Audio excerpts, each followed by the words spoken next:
মহাপুৰুষ শ্ৰীমন্ত শংকৰদেৱৰ 575 সংখ্যক জন্ম জয়ন্তী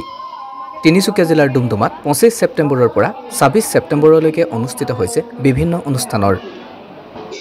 গুৰুজনাৰ জন্ম জয়ন্তীৰ লগত সংগতি ৰাখি আমন্ত্ৰিত কৰা হৈছে ফিলবাৰী জয়শ্ৰী যুৱ সংঘৰ দ্বাৰা প্ৰদৰ্শিত হৈছে ভাওনা দুৰ্যোধনৰ উৰুভংগ এই ভাওনা 26 ছেপ্টেম্বৰ তাৰিখে সন্ধিয়া 8 বজাৰ পৰা প্ৰদৰ্শন কৰা হৈছে নাট ভাওনা ডুমডুমাৰ পৰা ময়ূৰ গোহাঁইৰ ৰিপৰ্ট।